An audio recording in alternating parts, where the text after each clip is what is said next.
Sir വീട്ടിലേക്ക് പോയില്ലേ? എനിക്ക് വാക്ക് തന്നല്ലേ? അച്ഛൻ മോളെ കണ്ടിട്ട് പോകാൻ നിന്നതാ.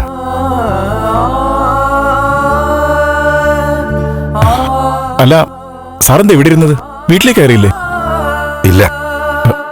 വരണ സർ. ഏയ് വേണ്ട മോളെ, നിന്നോടും ഗിരിയോടും സംസാരിക്കാനാ ഞാനിവിടെ കാത്തു നിന്നത്. ഇനി ഞാൻ വീട്ടിലേക്ക് പോകോളാം. അച്ഛാ, വീട്ടിലേക്ക് പോകുന്നതിന് മുമ്പ് ഒരു കാര്യം മാത്രം എന്നോട് പറയാവോ? ഇന്ന് ആ വീഡിയോയിൽ കണ്ടത് സത്യമാണോ? അതല്ല, അത് കള്ളമാണെങ്കിൽ അത് കള്ളമാണെന്ന് പറഞ്ഞൊരു വീഡിയോ സോഷ്യൽ മീഡിയയിൽ ഇട്ടാല് എന്താ കുഴപ്പം? മോളെ, ഞാനിവിടെ കാത്തു നിന്നത് നിന്നോടും ഗിരിയോടും ക്ഷമ ചോദിക്കാനാ. എന്നോടല്ല, അമ്മയോട് അച്ഛൻ കാര്യങ്ങൾ പറയേണ്ടത്. അച്ഛന് ഞങ്ങളോട് ഒരു തരി പോലും സ്നേഹമില്ലെന്ന് മനസ്സിലായി. എന്റെ വിവാഹ ദിവസം അമ്പലത്തിൽ എന്തൊക്കെയോ സംഭവിച്ചെന്ന് അച്ഛൻ അറിയാലോ. രണ്ടാമത്തെ ദിവസം ഇങ്ങനെയും.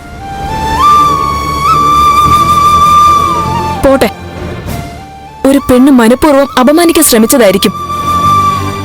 അങ്ങനെയാണെങ്കിൽ അതിന് വിശദീകരണം കൊടുക്കണം.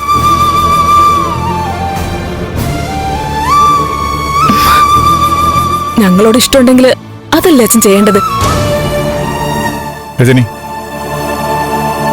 സാർ എന്നോട് എല്ലാം സംസാരിച്ചു കഴിഞ്ഞു. എനിക്കത് വ്യക്തമായതുവാ.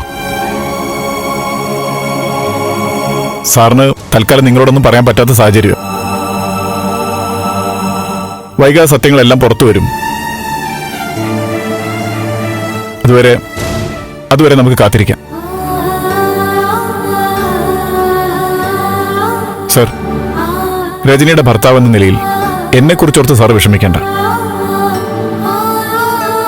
ഓരോ വ്യക്തികൾക്കും അവരവരുടേതായ പ്രശ്നങ്ങളുണ്ടാവും. സാറിന്റെ പ്രശ്നങ്ങൾ എന്റെ ജീവിതവുമായി ഞാൻ കൂട്ടിക്കെട്ടില്ല. ഇനിയിപ്പോ എന്തൊക്കെ സംഭവിച്ചാലും താലി കെട്ടി സ്വന്തമാക്കിയത് മുതൽ രജനി എന്റെ ഭാര്യയാ. ഞാൻ രജനിയുടെ ഭർത്താവും. സാറേ, ഞങ്ങൾ ഹാപ്പിയാണ്. മോളെ, നീ അച്ഛനോട് ക്ഷമിക്കണം. ഇപ്പൊ നടക്കുന്നതോർത്ത് നിനക്ക് തലകുനിക്കേണ്ടി വന്നിട്ടുണ്ടാവാം. വൈകാതെ നിനക്കെല്ലാ സത്യവും മനസ്സിലാവും. ഈ അച്ഛൻ തെറ്റൊന്നും ചെയ്തിട്ടില്ല. ഇതിൽ കൂടുതൽ പറയാൻ എനിക്കാവില്ല. നീയും നന്ദനും പ്രഭയും മാത്രമാണ് എന്റെ ലോകം. അതിന് ഇന്നോളം ഒരു മാറ്റവും വന്നിട്ടില്ല. മരിക്കുവോളം അങ്ങനെ തന്നെ ആയിരിക്കും.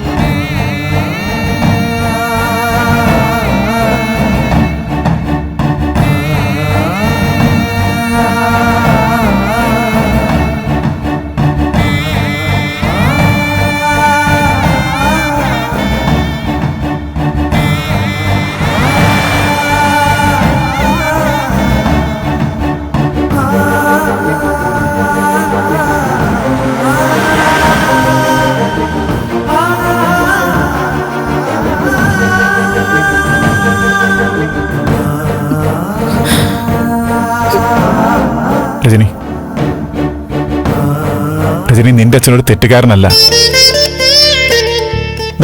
ആ വാക്കുകളിൽ നിന്ന് നിനക്കത് മനസ്സിലാവുന്നില്ലേ? നീ ചെല്ല്, വീട്ടിലേക്ക് ചെല്ല്.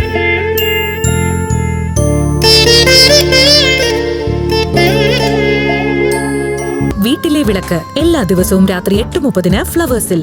മഹാലക്ഷ്മി എല്ലാ ദിവസവും രാത്രി 9 മണിക്ക് ഫ്ലവേഴ്സിൽ.